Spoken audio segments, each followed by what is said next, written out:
Olá, olá, boa noite a todos vocês. Hoje é nossa live de capítulo 34 de Deuteronômio. Nós não vamos fazê-la ao vivo, então a gente vai deixar aqui gravada, né? Já vou compartilhar aqui a tela com todo mundo. E é o último capítulo, né? Hoje é um capítulo muito especial, porque é o último. E também a morte de Moisés, que é algo importante, né? Especial para a gente entender, aprender, obviamente, né? E entender mais sobre esse líder, que depois de Jesus é o segundo mais importante da história da Bíblia, por tudo que Moisés, como profeta, fez, né? E toda a ligação que tem com Cristo especificamente, né? Ele nasceu, ele também teve que fugir, né? A mãe dele pôs ele no rio, ele teve que fugir porque tava, todos os meninos estavam com ordem para serem mortos, né? ah, Tanto no Faraó quanto na época de Cristo. É, então, ele também libertou o seu povo da escravidão, Cristo também, né? Ele passa pelos momentos todos com Deus. Então, ele é um tipo Cristo. Cristo não é o nome de Jesus, ok? Então, ele é um tipo Cristo, né? Ele é a segunda figura mais importante. Obviamente, escreveu os 5 primeiros livros da Bíblia, chamado Torá, né? Ou Septuaginta em grego. Ele libertou o povo, ele teve acesso direto a Deus, né? Ah, então, acho que é algo muito importante da gente finalizar esse ciclo, né, de Moisés, assim, com esse entendimento de quem é Moisés, porque Cristo ele fala, não, ele cita passagens de todos os livros de Moisés, né, que Moisés escreveu, o Torá inteiro. Cristo passa por todos, quando a gente chegar no Novo Testamento, a gente vai ver Cristo citando dos 5 livros, mas o que ele mais citou foi Deuteronômio, o que ele mais fala é Deuteronômio. Então, é um livro importante por si só e também marca, obviamente, a morte de Moisés. Então, vamos fazer nossa oração, pedir a Deus a proteção. Senhor, obrigada por esse momento em que estamos unidos aqui, finalizando mais um capítulo da história do seu livro que o Senhor deixou para nós. A gente pede muita, muita, muita sabedoria através do seu Espírito Santo, Jesus, para a gente ouvir as suas palavras, para a gente poder entender aquilo que o Senhor deixa claro para a gente, ou então descoberto até certo ponto, mas a gente pede claridade, a gente pede para que o Espírito possa traduzir para nós tudo aquilo que é para o nosso bem, que o Senhor nos deixou, Senhor. A gente pede para que as nossas lives tenham a sua proteção, tenham a sua autorização, tenha a bênção do teu Espírito para que ele toque em cada um de nós, revelando tudo aquilo que é necessário para a nossa vida, Senhor, para a vida de cada um. Eu peço para que nesse capítulo especial de Moisés, o Senhor esse último capítulo, né? O Senhor possa colocar no nosso coração a similaridade, né, de um servo, de uma pessoa como Moisés, dentro dos nossos parâmetros. Obviamente que a gente tem Cristo para né, para comparar, para ter como exemplo, mas que como nós que erramos e pecamos, Moisés é o único comparação a Cristo. Cristo não pecou, Cristo não errou. Então a gente pede para que a gente aprenda com tudo isso que a gente leu até hoje, meu Deus. A gente está encerrando um ciclo. Os 5 primeiros livros, o Torá, a gente está finalizando agora um ciclo da tua palavra, entrando num novo. Então eu peço para que o Senhor coloque no nosso coração esse resumo de tudo que a gente leu, de tudo que a gente veio aprendendo até aqui, né, sobre a obediência. Que a gente possa aprender a obediência, meu Deus, mas que a gente aprenda no amor, que a gente possa aprender o quão prazeroso é te obedecer, Jesus. Quão prazeroso é colocar o seu nome nos nossos lábios e saber que temos um relacionamento, temos uma comunhão. Obrigada, Pai. Obrigada, obrigada, meu Deus. Obrigada, obrigada por esse momento, esse privilégio de ler Sua palavra, de sermos transformados por ela. A gente inicia essa semana com a bênção da nossa live. Que o Senhor possa derramar sobre nós proteção, que o Senhor possa derramar sobre nós sabedoria, que possamos aprender no amor tudo aquilo que está disponível para nós, Senhor, e que aquilo que esteja coberto aos nossos olhos, que o Senhor possa nos ensinar com toda a sua compaixão, que a gente tenha curiosidade da sua palavra, curiosidade do nosso relacionamento contigo, curiosidade de poder estarmos mais e mais a fundo, Senhor, na sua palavra, na nossa vida contigo, na nossa vida espiritual, que possamos fazer a diferença onde quer que a gente entre, onde quer que a gente saia, onde quer que a gente passe na nossa vida e que a gente leve o seu nome. Nos dê uma boa live Que o Senhor possa me usar como canal, que o Espírito Santo nos revele aquilo que às vezes está escondido sob os nossos olhos, que a gente aprenda todos os dias um com os outros, sabendo que é o Teu Espírito que nos guia. Em nome de Jesus, agradeço, livre-nos do mal, nos faça invisíveis a todos os olhares carnais e espirituais que queiram nosso mal, Jesus. Em nome de Jesus, eu agradeço. Amém. Consagro essa live também em Cristo, obviamente. Então, vamos lá. A morte de Moisés. Então, Moisés subiu das campinas de Moabe ao Monte Nebo, até o topo de Pisga, do lado oposto de Jericó. Ali o Senhor lhe mostrou toda a terra, de Gileade a Dan, toda a terra de Naftali, a terra de Efraim e Manassés, a terra de Judá, que se estende até o mar Mediterrâneo, o Neguebe, o Vale do Jordão, com Jericó, a cidade das palmeiras, até Zoar. O Senhor disse a Moisés: Esta é a terra que prometi, sob juramento, a Abraão, Isaque e Jacó. E quando disse, eu darei aos seus descendentes, desculpa, quando eu disse, eu darei a seus descendentes. Sim, permiti que você a visse com seus próprios olhos. Eu acho isso aqui muito bonito, porque um ponto para a gente parar aqui agora. Eu acho isso muito bonito, porque a gente sabe que, obviamente, Deus está aplicando a sua justiça, né, ali na vida de Moisés, e por mais que a gente seja pegado a Moisés, ou que a gente não seja pegado a Moisés, ver um líder que a gente vem acompanhando por muito tempo, né, a história e tudo mais, morrendo, é algo que nos impacta de alguma forma, né? Mas é bonito ver que Deus teve compaixão com Moisés por toda a lealdade que ele teve, né? Até certo ponto. Aliás, em todo ponto, mas em uma específica área, Moisés, obviamente, fraquejou né, os impulsos foram mais humanos do que espirituais, do que de servo, do que de profeta, obviamente. Então, que todo ser humano está fadado a pecado. O único que não pecou foi Cristo, né? Pelo contrário, ele limpo de nenhum pecado no mundo, na vida, ele pegou os nossos até o dia da morte dele, né?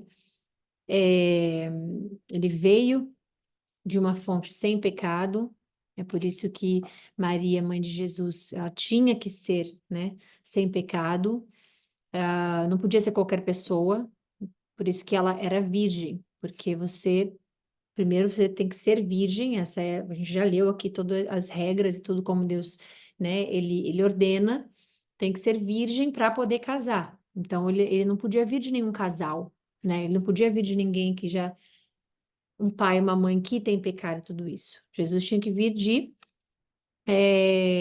da fonte limpa, sem pecado, sem nada. E Maria ela não era casada, então ela era virgem, obviamente. Então ela foi escolhida para trazer Cristo a nós. Então acho bonito a gente ver a compaixão de Deus com Moisés, né? Porque ele fala para Moisés que ele não vai ver, mas Deus, com toda a sua misericórdia e compaixão, permite que Moisés veja a terra com seus próprios olhos, né? E aí ele diz, mas você não atravessará o rio, você não atravessará o rio para entrar nela. Assim, Moisés, o servo do Senhor, morreu ali, na terra de Moabe, conforme o Senhor tinha dito. Ele o sepultou num vale junto a Bet-peor, em Moabe, mas até hoje ninguém sabe o lugar exato. Moisés tinha 120 anos quando morreu, e, no entanto, ainda enxergava bem e tinha todas as suas forças. Aí você fala, mas tá, e tem aquele capítulo que Moisés falou que já não tem mais forças para continuar, que ele já não conseguiria mais, né, tudo mais. A gente não está falando especificamente da força, né? Como Deus tirou toda a força de Moisés. A gente ali estava falando especificamente de uma força que, obviamente, ele tinha que ter para poder atravessar e caminhar mais tanto tempo e lutar e tudo, lutar não que ele não podia lutar, mas né, todas as outras coisas. Então a gente está falando aqui das forças que Deus não tirou, não é que ele não tinha força nenhuma ou aqui que ele está no vigor da juventude dele, não. né? Como ele falou, ele já está cansado, ele já não tem mais aquela energia. Só que o que Deus está dizendo aqui é que ele ainda enxergava bem e que ele tinha todas as suas forças. Aqui Deus não está dizendo que ele era o mais forte de todos, mas que ele tinha as suas forças.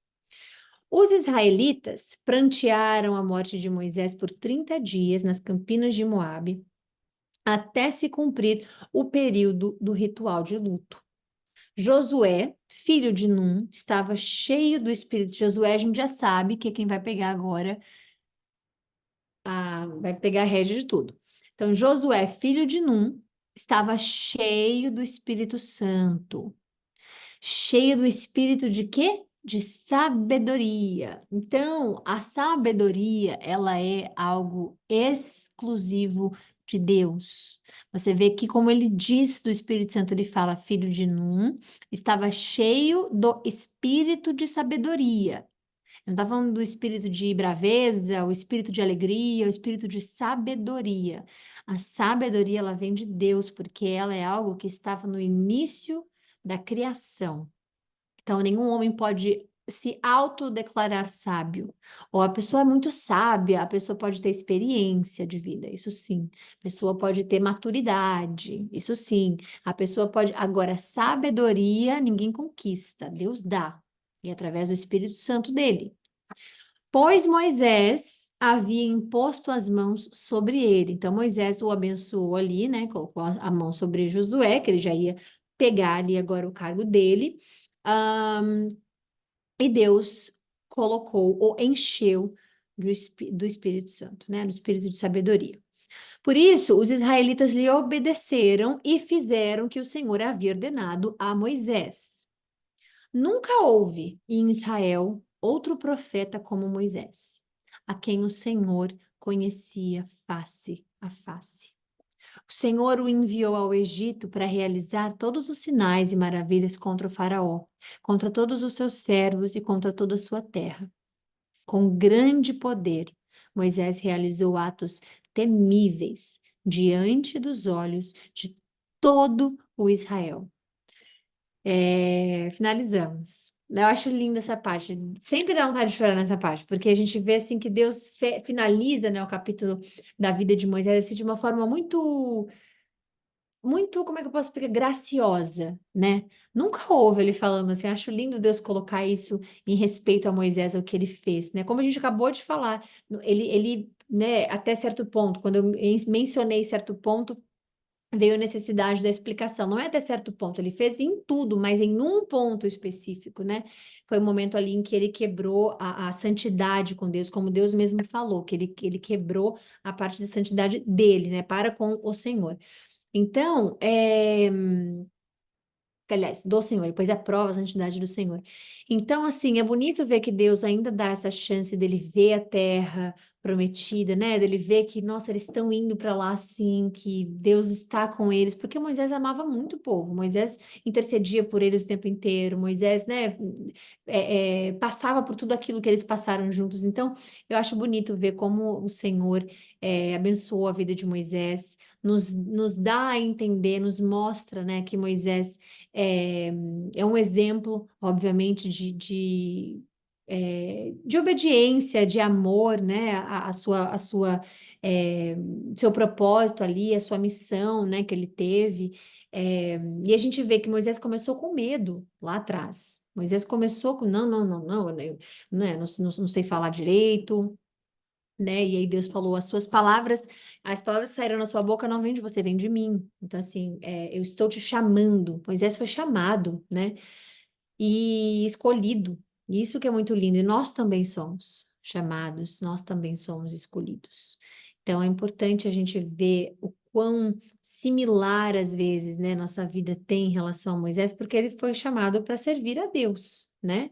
Por que que a gente entende Moisés como um grande profeta, um grande exemplo a se seguir? Obviamente que a gente está falando em comparação de seguir de ser humano, né? De homem para homem, no sentido não comparando Cristo, porque a gente poderia falar também, obviamente, seguir o exemplo de Cristo. Isso aí isso é óbvio, isso aí tem que ser assim.